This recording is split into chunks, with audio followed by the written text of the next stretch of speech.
الحمدللہ رب العالمین والصلاة والسلام علی سید الانبیاء والمرسلین ومن تبعہم بإحسان الی یوم الدین، اما بعد۔ عزیز دوستو، میری ماں اور بہنوں اور دینی ملی بھائیوں، اللہ رب العالمین کا کرم ہے کہ اس اللہ نے ہمیں اچھائی اور برائی میں تمیز کی صلاحیت عطا فرمائی ہے، ایمان اور کفر میں امتیاز پیدا کرنے کا علم عطا فرمایا ہے۔ اللہ کا بے پایاں شکر اور احسان ہے کہ اس نے ہمیں موحدین میں سے بنایا ہے۔ میں دعا کرتا ہوں رب العالمین سے اللہ تعالیٰ توحید پر ہمارا خاتمہ فرمائے، توحید والوں کے ساتھ ہمارا حشر فرمائے، اہل توحید کے ساتھ ہم سب کو جنت میں جمع فرمائے۔ جیسا کہ اعلان ہو چکا ہے کہ الحمدللہ اب ہم آپ کے درمیان ایک جو کتاب ہے ڈاکٹر یحییٰ صاحب کی اساسیات المسلم فی العقیدہ والعبادہ، عقیدہ اور عبادت کے سلسلے میں مسلمانوں کے بنیادی امور، اس کتاب کے تعلق سے سلسلہ وار ہم درس رکھیں گے۔ ہر ہفتہ اسی کتاب سے درس دیا جائے گا۔ تو آج کے درس کا عنوان ہے توحید ربوبیت۔ آپ میں سے بہت سے لوگوں نے یہ لفظ سنا ہوگا، یہ عنوان سنا ہوگا، لیکن اس کی جو بیسک اور بنیادی معلومات ہے شاید اس پر آپ نے غور نہیں کیا ہوگا، شاید آپ نے سنا ہو ذہن سے نکل گیا ہو، تو آج اس کو ازبر کر لیتے ہیں، دہرا لیتے ہیں، اور اس کے جو بنیادی نکات ہیں اور بیسک معلومات ہے ہم اس کو دھیرے دھیرے غور سے، جیسے کلاس میں ایک طالب علم پڑھتا ہے، صحیح بخاری پڑھتا ہے، صحیح مسلم پڑھتا ہے، تفسیر پڑھتا ہے، مدرسے میں جیسے ایک طالب علم ہماتن گوش ہو کر اپنی پوری توجہ استاذ کی طرف لگا دیتا ہے، ہماتن گوش ہو جاتا ہے، استاذ کیا کہہ رہا ہے، اس کی ایک ایک کیفیت، ایک ایک لفظ اور ایک ایک حرف پر نظر رکھتا ہے اور غور و فکر کرتا ہے۔ اسی طریقے سے اس کلاس میں اب حاضری ہونی ہے، یعنی اب ذہن کو ادھر ادھر، جیسے لیکچر سنتے ہیں بیان میں، چلو مولانا کچھ ابھی چلے گئے دوسرے ٹاپک کی طرف، تھوڑا سا جو آنکھ مار لیتے ہیں یا جو ہے موبائل کی طرف دیکھ لیتے ہیں، نہیں، یہ بیسک معلومات ہے۔ یہ وہ چیز ہے جس سے روح کو غذا ملتی ہے، روح کو جس علم کی ضرورت ہے اور جس علم کے ذریعہ آپ کی روح کو تر و تازگی ملتی ہے، آپ کے ایمان کو جلا ملتا ہے، آپ کا ایمان زندہ رہتا ہے، وہ علم آپ کو دینے جا رہے ہیں۔ تو اس لیے ہماتن گوش ہو کر اس کلاس کو سننا ہے۔ پھر اس کے بعد سال کے آخر میں اس کا ٹیسٹ لیا جائے گا اور انشاءاللہ آپ لوگوں کو سرٹیفکیٹ سے بھی نوازا جائے گا کہ آپ نے اس دوران کیا علم حاصل کیا ہے، اور آپ کو بھی ایک معلومات کا ذخیرہ مل جائے گا، اور آپ کو محسوس ہوگا کہ ہم جس طریقے سے بہت سارے لوگ مدرسے سے تعلیم حاصل کر کے فارغ ہوتے ہیں، ہم بھی کسی ادارے سے نکل کر کچھ معلومات لے کر اور بنیادی چیزوں کو سیکھ کر فارغ ہو رہے ہیں، تو اس طرح کی معلومات آپ کے پاس جمع ہو جائے گی انشاءاللہ۔ تو آج کا جو درس ہمارا ہے وہ توحید ربوبیت کے تعلق سے ہے۔ تو ہم عقید توحید کا کلاس اور اس کا درس شروع کر رہے ہیں، اور یہ ہمارا پہلا درس ہے توحید ربوبیت کے تعلق سے۔ سب سے پہلے اور بیسک معلومات ہماری سلسلے میں یہ ہے کہ توحید کے معنی کی اہمیت کو جانیں گے۔ توحید کو تو ہمیں جاننا ہی ہے، توحید کا معنی جاننا ہمارے لیے کیوں ضروری ہے یہ ہمیں سمجھنا ہے۔ اسلام کی بنیاد 5 چیزوں پر قائم ہے، ہم سب کو معلوم ہے۔ وہ کون سی چیزیں ہیں؟ کلمہ ہے، شہادتین ہے، نماز ہے، روزہ ہے، زکوٰۃ ہے اور حج ہے۔ یہ 5 چیزیں ہیں۔ ان 5 چیزوں میں سب سے بنیادی چیز کیا ہے؟ شہادتین، سب سے بنیادی چیز۔ اس کے بغیر یہ جو 4 ارکان ہیں وہ بھی قبول نہیں ہوں گے۔ تو ظاہر سی بات ہے اس کو فوقیت اور فضیلت ہے چاروں پر، اس لیے اس کو جاننا، اس کے معنی کا علم حاصل کرنا اور اس کی حقیقت، اس کی ماہیت اور حقانیت کو ہمیں جاننا، یہ ازحد ضروری ہے، کیونکہ یہ ابتدا ہے، یہ بیس اور بنیادی چیز ہے، اس کے بغیر ہمارا عمل بھی قبول نہیں ہوگا۔ تو جو دوسرے ارکان ہیں اسلام کے، ان تمام ارکان پر فوقیت رکھنے والا رکن جو ہے وہ شہادتین ہے۔ شہادتین کا معنی جاننا اس لیے ضروری ہے کہ جس طرح سے ایک غیر مسلم ہوتا ہے وہ اسلام کے دوسرے ارکان پر عمل کر لیتا ہے، وہ عبادت کر لیتا ہے، نماز پڑھ لیتا ہے، روزہ رکھ لیتا ہے اور عمرہ ادا کر لیتا ہے، کسی طرح سے صدقہ و خیرات دیتا ہے، زکوٰۃ دے لیتا ہے، تو جیسے ایک غیر مسلم سے یہ قبول نہیں کیا جائے گا یہ عمل، اس لیے کہ وہ شہادتین کے قرار نہیں کیا ہے۔ تو جیسے ایک غیر مسلم کے لیے ضروری ہے کہ وہ جب تک کلمے کا اقرار نہ کر لے، شہادتین کا اقرار نہ کر لے، تب تک اس کے اعمال قبول نہیں ہوں گے عند اللہ۔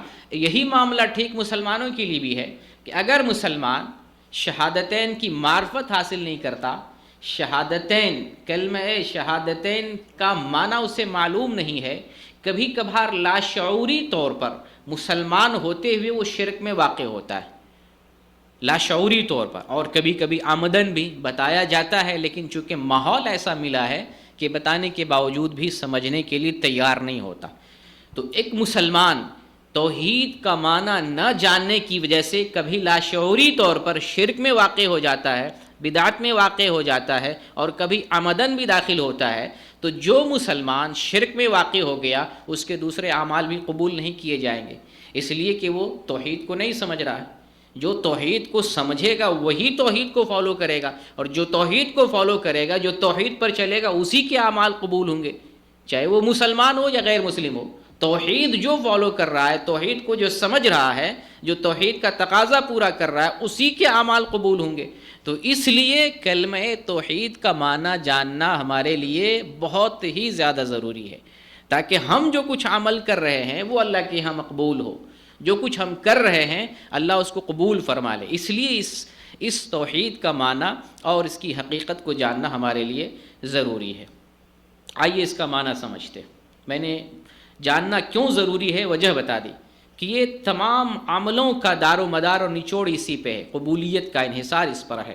جب تک اس معنی کو نہیں سمجھتے ہیں اور اس کی حقیقت کو نہیں جانتے ہیں، اس کا تقاضا نہیں پورا کر رہے ہیں، تو ہمارا عمل اللہ کے یہاں قبول نہیں ہوگا۔ تو ظاہر سی بات، سب سے پہلے بنیادی طور پر ہمیں یہی جاننا ضروری ہے۔ تو اس لیے توحید کا معنی ہم سمجھتے ہیں۔ توحید یہ مصدر ہے، وحد یوحد سے، اور اس کا لغوی معنی ڈکشنری میں اس کا معنی ہوتا ہے کسی چیز کو ایک جاننا۔ توحید جیسے عربی میں بولتے ہیں واحد ریال، بولتے ہیں نا، واحد ریال، ایک بولتے ہیں، ایک ریال، واحد، اسی سے توحید بنا ہوا ہے۔ تو یہ مصدر کا صیغہ ہے، کسی چیز کو ایک جاننا۔ لیکن ہمیں اصل جاننا کیا ہے؟ توحید کا شرعی معنی جاننا ہے، تاکہ ہم توحید کا تقاضا پورا کریں، توحید پر عمل کریں، ہمارا عقید توحید کامل ہو، اس طور پر عقید توحید ہو کہ جو کچھ ہم عمل کریں اللہ اس کو قبول کر لے، ہمارے اس عمل کے اندر اخلاص پایا جائے اور اللہ اس عمل کو قبول کر لے۔ اس لیے ہمیں جاننا ضروری ہے۔ تو ہمیں بیسک طور پر توحید کی شرعی حقیقت جاننا ہے کہ شریعت میں توحید کسے کہتے ہیں۔ لغت میں تو ہم نے جان لیا، ایک کہتے ہیں، کسی چیز کو ایک جاننا یہ توحید ہے، لیکن شریعت نے کس چیز کو توحید قرار دیا ہے؟ تمام انبیاء جس کو دے کر بھیجے گئے وہ کیا چیز ہے؟ توحید دے کر بھیجے گئے، وہ توحید ہے کیا؟ شریعت میں کس چیز کو توحید کہتے ہیں؟ تو علماء کرام نے الفاظ کے اختلاف کے ساتھ مختلف تعریفیں کی ہیں۔ اس میں موٹی سی تعریف جو ہم بھولیں نہیں، ہمیشہ ذہن میں رہے، ہمیشہ یاد رہے، ہمیشہ کسی کو بھی ہم بتا سکیں، وہ یہ ہے کہ صرف ایک اللہ کی عبادت کرنا یہ توحید ہے۔ خالص ایک اللہ کی بندگی کرنا اور اللہ کی بندگی میں کسی کو شریک نہیں کرنا یہ توحید ہے، یہ شرعی معنی ہے۔ جو بندہ اس طور پر اللہ کی عبادت کر رہا ہے وہ موحد ہے۔ جو اس طور پر اللہ کی بندگی نہ کرے اس کے توحید میں خلل ہے۔ جیسے اللہ کی بندگی کرے، غیر اللہ کو بھی شریک کرے، اللہ کو بھی پکارے، غیر اللہ کو بھی پکارے، اللہ کے لیے بھی قربانی دے، غیر اللہ کا بھی تقرب حاصل کرے، ان کی بھی تعظیم بجا لائے، ان کے لیے بھی جھکے، ان کا بھی سجدہ کرے، اور ان کو بھی نظر و نیاز چڑھائے، ان کے لیے بھی منت مانے، ان کے لیے بھی قربانی دے، غیر اللہ کے لیے بھی، اللہ کے لیے بھی عبادت کرے، غیر اللہ کے لیے بھی عبادت کا کام کرے، تو اس انسان کی توحید خالص نہیں ہے۔ اب وہ انسان کوئی عمل کرے گا تو اللہ اس کے عمل کو قبول نہیں کرے گا۔ عمل صرف اسی مسلمان کو قبول کیا جائے گا جو مسلمان صرف اور صرف ایک اللہ کی بندگی کر رہا ہے۔ یہی تو فرق ہے اسلام میں اور دوسرے مذہبوں میں۔ ہم اسلام میں اس وقت داخل ہوتے ہیں جب ہم تمام ادیان کا انکار کرتے ہیں، تمام طاغوت کا انکار کرتے ہیں، تمام جھوٹے معبودوں کا انکار کرتے ہیں، تمام جھوٹے معبودوں کا انکار کر کے ایک اللہ کے اقرار کرتے ہیں، لا الہ الا اللہ، نہیں ہے عبادت کے لائق سوائے ایک اللہ کے۔ جب ہم یہ اقرار کرتے ہیں تب جا کر اسلام میں داخل ہوتے ہیں۔ جب ہم نے یہ اقرار کیا ہے تو ظاہر سے بات اسی پر چلنے کا نام مسلمان ہے نا۔ اقرار آپ جو کر رہے ہیں اسی پر چلنے کا، ٹھیک سیدھا اسی پر چلنے کا نام توحید ہے۔ اس سے ہٹ گئے تو جب آپ نے جو اقرار کیا تھا وہ اقرار باقی نہیں رہا۔ آپ نے اقرار کیا لا الہ الا اللہ، نہیں ہے کوئی عبادت کے لائق سوائے اللہ کی، آپ یہ اقرار کر رہے ہیں۔ اب آپ اسی پر قائم رہیں گے تو آپ اپنے اقرار اور دعوے میں مسلمان اور سچے ہیں، صحیح دین اور اسلام والے ہیں۔ اس اقرار سے ہٹ گئے تب آپ مسلمان نہیں رہیں گے۔ اس لیے میں نے کہا نا، انسان مسلمان ہو کر بھی توحید اگر نہیں جانتا ہے تو کبھی لاشعوری طور پر شرک میں داخل ہو جاتا ہے اور اس کا عمل قبول نہیں ہو رہا ہوتا ہے، اور وہ یہ سمجھ رہا ہے کہ ہم نے تو عمل کر کے ڈھیر لگا لیا ہے، ہم نے تو روزے پہ روزے رکھے، ہم نے تو حج پہ حج کیا، ہم نے تو زکوٰۃ پہ زکوٰۃ دیا، ہم نے تو نماز پہ نماز پڑھی ہے۔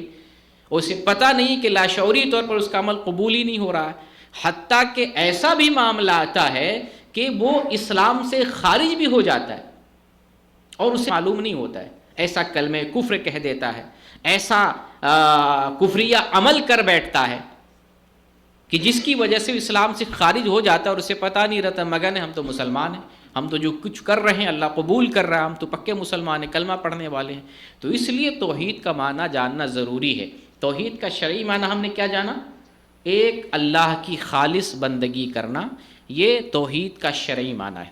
اب ہم اس معنی کے اعتبار سے قرآن کی ایک آیت دیکھتے ہیں اور اس آیت میں غور کرتے ہیں۔ اللہ رب العالمین سورہ بینہ میں ارشاد فرماتا ہے وَمَا أُمِرُوا إِلَّا لِيَعْبُدُوا اللَّهَ مُخْلِصِينَ لَهُ الدِّينَ حُنَفَاءَ وَيُقِيمُوا الصَّلَاةَ وَيُؤْتُوا الزَّكَاةَ وَذَلِكَ دِينُ الْقَيِّمَةِ وَمَا أُمِرُوا إِلَّا لِيَعْبُدُوا اللَّهَ، اور ان کو نہیں حکم دیا گیا سوائے اس کے کہ وہ ایک اللہ کی بندگی کریں۔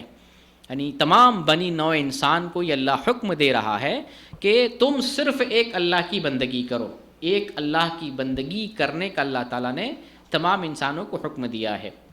اور کیسے بندگی کرنا ہے؟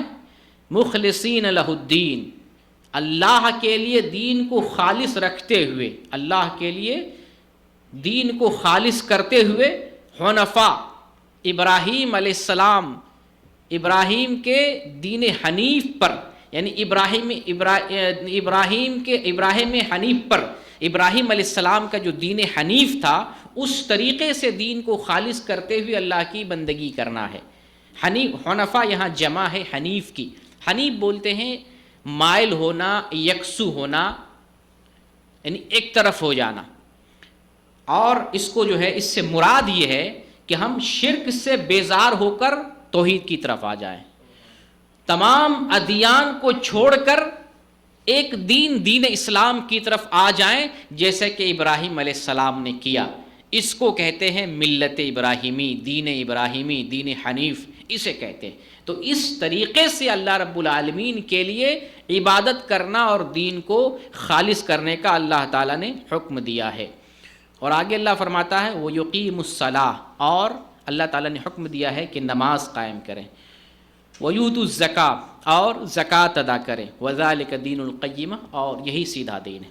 تو اللہ رب العالمین یہاں حکم دے رہا ہے کہ خالص ایک اللہ کی بندگی کریں اخلاص کے ساتھ، اور اس کے دین کو خالص کرتے ہوئے ابراہیم علیہ السلام کے ایمان اور ابراہیم علیہ السلام کے اخلاص کی طرح، جیسا کہ ابراہیم علیہ السلام نے عمل کیا ہے۔ تو اس کو توحید کہتے ہیں، خالص ایک اللہ کی بندگی کرنا، یہ توحید ہے۔ اب ہم توحید کی قسمیں جانتے ہیں۔ توحید کی بنیادی 3 قسمیں ہیں جیسا کہ آپ نے سنا ہے، اور یہ قرآن کے دلائل نصوص سے یہ واضح ہیں۔ قرآن کے دلائل سے معلوم ہوتا ہے کہ توحید کی 3 قسمیں ہیں۔ کون کون سی قسمیں ہیں؟ توحید ربوبیت، توحید الوہیت اور توحید اسماء و صفات۔ اس کو تقریروں میں اور جلسوں میں نہیں بتایا جاتا ہے، اور خصوصاً جو ہے بہت سارے مسلمانوں میں یہ تو اور بھی نہیں بتایا جاتا ہے۔ قرآن و حدیث جو بیان کرتے ہیں اپنے اسٹیج سے وہ تو کچھ وہ بیان کرتے ہیں، لیکن جو قرآن و حدیث پر عمل نہیں کرتے ہیں صحیح سے، وہ تو توحید بیان ہی نہیں کرتے، کیونکہ توحید کے خلاف ان کی زندگی ہوتی ہے، ٹوٹل عمل اس کے خلاف ہوتا ہے۔ تو یہ جاننا ہمارے لیے ضروری ہے کہ یہ بیسک چیز ہے، بنیاد ہے ہمارے لیے، عمل کی بنیاد اسی پر قائم ہے۔ یہ ٹھیک ہے تو عمل ٹھیک ہوگا، اس میں گڑبڑی ہے تو عمل قبول نہیں ہوگا۔ تو توحید کی کتنی قسمیں ہیں؟ 3 قسمیں، توحید ربوبیت، توحید الوہیت، توحید اسماء و صفات۔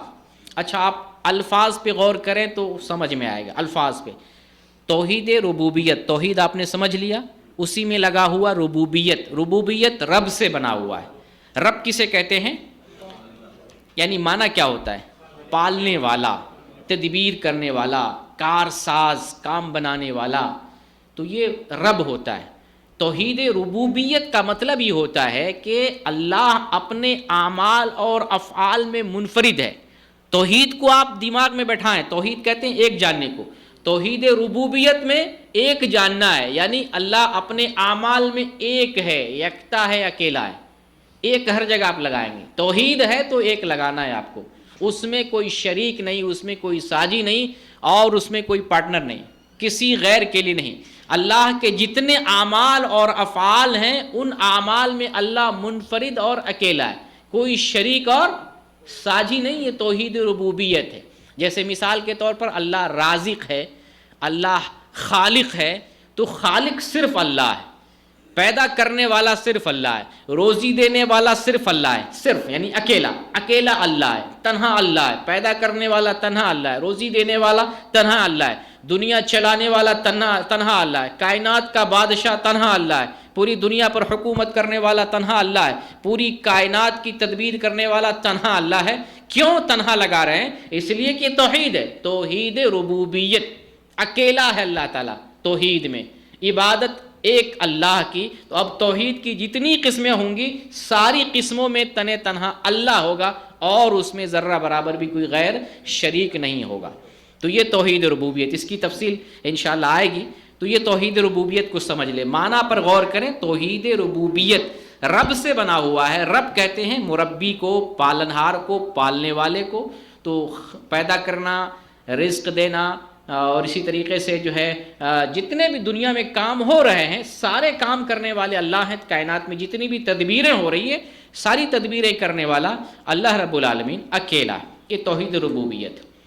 توحید کی دوسری قسم ہے توحید الوہیت۔ یہاں بھی لفظ پر غور کریں، توحید الوہیت 2 لفظ سے بنا ہوا ہے نا۔ توحید تو سمجھ لیا ایک جاننا، یہ لغوی معنی ہے، اور ادھر الوہیت، الوہیت بنا ہوا الہ سے۔ الہ کہاں سے آیا ہوا ہے؟ لا الہ الا اللہ۔ الہ کے معنی کیا ہوتے ہیں آپ بتائیں؟ معبود برحق، یعنی وہ جس کی بندگی کی جائے، وہ جو عبادت کے لائق ہے اسے الہ کہتے ہیں۔ اسی الہ سے کیا بنا ہوا ہے؟ الوہیت۔ اسی لیے الوہیت، توحید الوہیت کو توحید عبادت بھی کہتے ہیں، کیونکہ الہ کہتے ہی وہ جس کی عبادت کی جائے، اس لیے توحید الوہیت کو توحید عبادت بھی کہتے ہیں۔ اب اس کی تعریف کیا ہو جائے گی؟ اس کی تعریف یہ ہو جائے گی کہ عبادت کے جتنے بھی کام ہیں صرف اور صرف اللہ کے لیے۔ توحید الوہیت، توحید سمجھ لیا اکیلا صرف اللہ، توحید میں اکیلا صرف اللہ ہے۔ الوہیت عبادت، عبادت میں تنہا اللہ ہے۔ انشاءاللہ تعریف ذہن میں رہے گی، لفظ پر غور کریں گے آپ کو یہ معنی، یہ تعریف ذہن میں رہے گی۔ توحید الوہیت، عبادت صرف نماز ہی نہیں ہے، عبادت کا جو بھی کام جس سے اللہ راضی اور خوش ہوتا ہے، ہر وہ عمل یا قول جس سے ہم اللہ کی خوشنودی طلب کرتے ہیں وہ عبادت ہے۔ تو عبادت کا جو بھی کام ہے وہ خالص ایک اللہ کے لیے، یہ کیا ہے؟ توحید الوہیت۔ اچھا، توحید کی تیسری قسم ہے توحید اسماء و صفات۔ اس میں 2 لفظ ہیں، اسماء و صفات۔ توحید تو سمجھ گئے، توحید ایک جاننا، ایک ماننا، اور اسماء اسم کی جمع ہے اسماء، اور صفت کی جمع ہے صفات۔ اسماء یعنی اللہ کے پیارے پیارے نام ہیں، بہت سارے نام، حکیم ہے، ستار ہے، غفار ہے نا، ودود ہے، اللہ کے بہت سارے نام ہیں۔ تو اللہ نے فرمایا ہے وَلِلَّهِ الْأَسْمَاءُ الْحُسْنَى فَادْعُوهُ بِهَا، اللہ کے پیارے پیارے نام ہیں، ہم اللہ کو کیسے پکاریں گے؟ اللہ کو اللہ کے ناموں کے ذریعے پکاریں گے۔ تو اللہ کے کچھ اسما ہیں، اللہ کے کچھ صفات ہیں، تو یہ ان اسما میں، ان صفات میں اللہ تنہا ہر جگہ لگائیں گے، کیونکہ توحید ساتھ میں ہے۔ ہم اللہ کی بات کر رہے ہیں، توحید کی بات کر رہے ہیں، تو اس میں تنہائیت ہوگی، اکیلا پن ہوگا، اور وہ اللہ کے لیے ہوگا۔ توحید اسما و صفات کا مطلب کہ جو پیارے پیارے نام اور جو پیاری پیاری صفتیں اللہ کے لیے آئی ہوئی ہیں، ان تمام میں اللہ تنہا ہے، اکیلا، دوسرا کوئی بھی شریک اور ساجی نہیں ہے۔ اللہ کے جو صفات ہیں وہ غیر اللہ کے نہیں ہو سکتے، اللہ کے جو اسما ہیں وہ غیر اللہ کے لیے تسلیم نہیں کیے جائیں گے۔ تو اس تیسری قسم میں موٹی موٹی 2-3 باتیں سمجھ لیں۔ ہم تو آج سمجھیں گے توحید ربوبیت، تو قسموں کو میں نے بیان کر دیا ہے، اور پھر ان کی تفصیل آئندہ ہم سنیں گے۔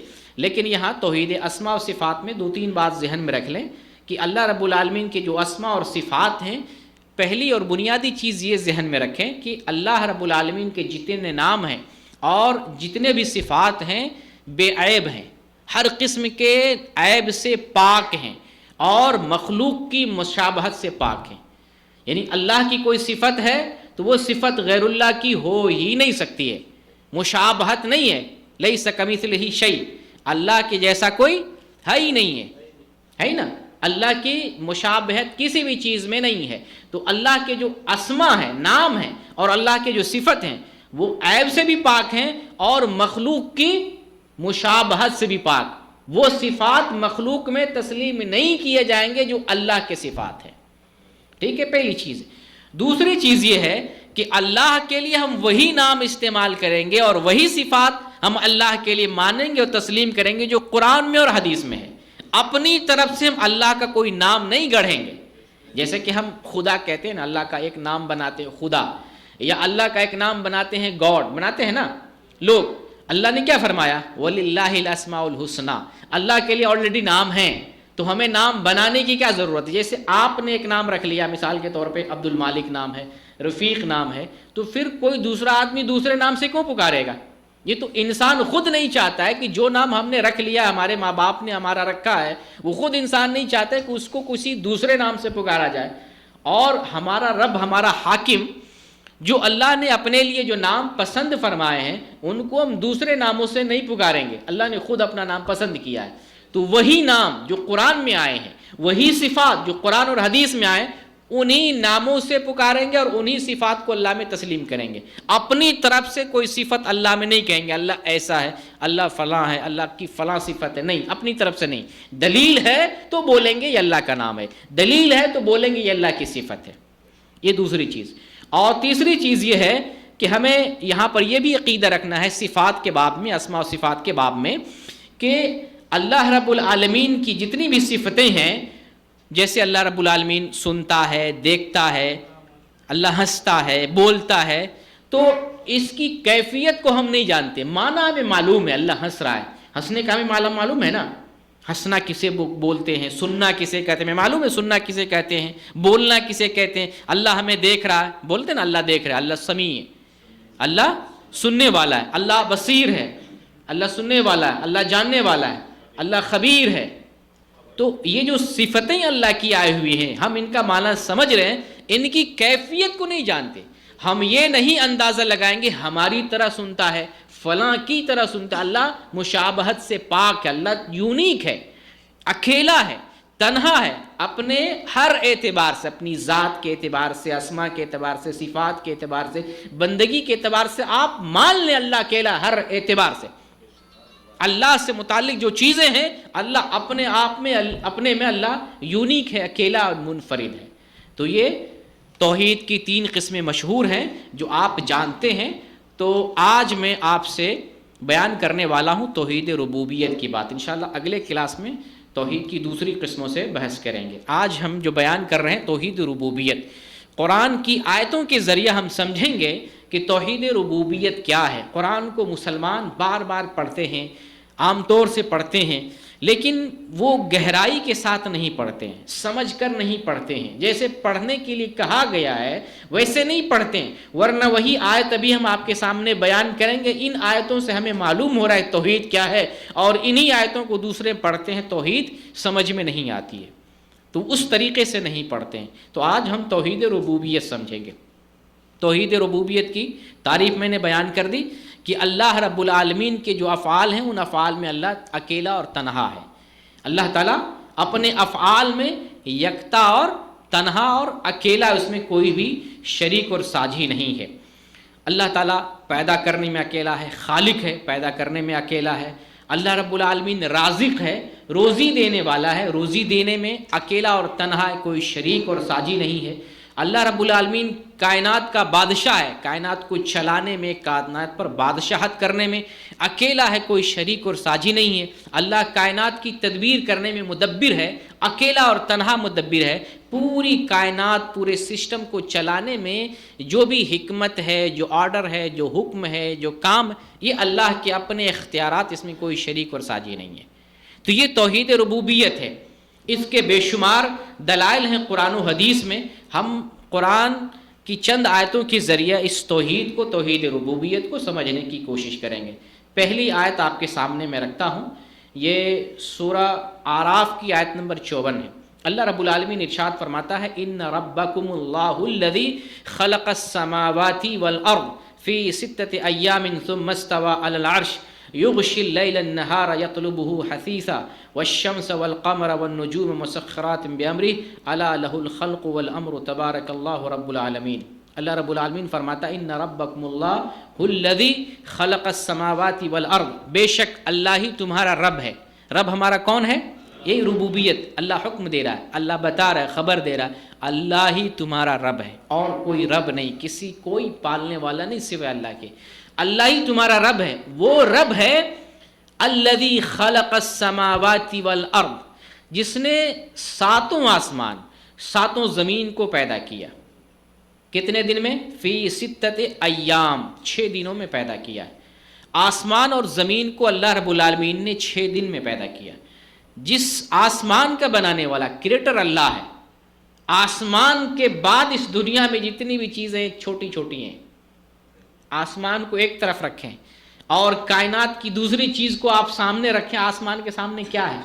دنیا میں بھی ہم جب مثال دیتے ہیں آسمان سے، وہ تو آسمان ہے، اس کا مطلب ہے جس چیز کی مثال بیان کر رہے ہیں وہ چیز آسمان کے مقابلے میں معمولی ہے، بلبلا ہے، چھوٹا سا کنکر ہے، ایک بالو، ایک ذرہ۔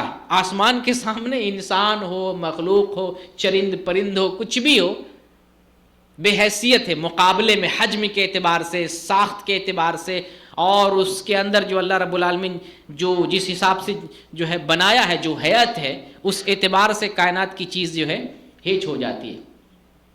تو اللہ رب العالمین نے اتنے بڑے آسمان، اور اس میں بھی 7 طبق ہیں، 7 آسمان۔ ابھی ہم جس کو دیکھ پا رہے ہیں صرف ایک آسمان ہے، اس سے آگے 6 آسمان ہیں، پھر 6 آسمان کے اوپر 7واں آسمان جو ہے اس پر اللہ رب العالمین بلند ہے، عرش پر مستوی ہے۔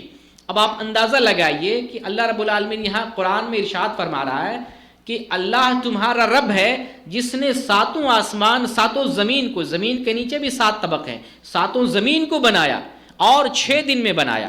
ثم استوى علی العرش، پھر اللہ رب العالمین عرش پر مستوی ہوا۔ یہ جو آسمان اور زمین 6 دن میں بنایا ہے، اس آیت میں تو آسمان اور زمین 6 دن میں بنایا یہ ذکر ہے، اور دوسری آیت میں سورہ فرقان میں، سورہ سجدہ میں یہ بتایا ہے وما بینہما، یعنی آسمان کو بنایا، زمین کو بنایا، اور جو ان دونوں کے درمیان ان تمام چیزوں کو بنایا صرف 6 دن میں۔ اللہ رب العالمین ویسے چاہے تو بولے کہ ہو جا اور ہو جاتا ہے، ٹھیک ہے، لیکن پھر بھی اللہ رب العالمین جس کو جس حساب سے بناتا ہے، اللہ اپنی حکمت کے اعتبار سے بناتا ہے۔ جیسے ہم انسان پیدا ہوتے، ماں کے پیٹ میں 9 مہینے ہوتے ہیں، اللہ اگر چاہے تو کہے گا ہو جا اور وہ انسان ہو جائے گا، لیکن اللہ رب العالمین کی حکمت ہے، اللہ اپنی تدبیر سے کوئی کام کرتا ہے، اس میں ہم اپنی عقل نہیں لگا سکتے۔ تو 6 دن میں اللہ تعالیٰ نے پوری کائنات کو بنایا۔ یہ آسمان ٹوٹل، پورا آسمان، اور یہ زمین پوری، اور ان دونوں کے درمیان جتنی چیزیں ہیں اللہ 6 دن میں بنایا۔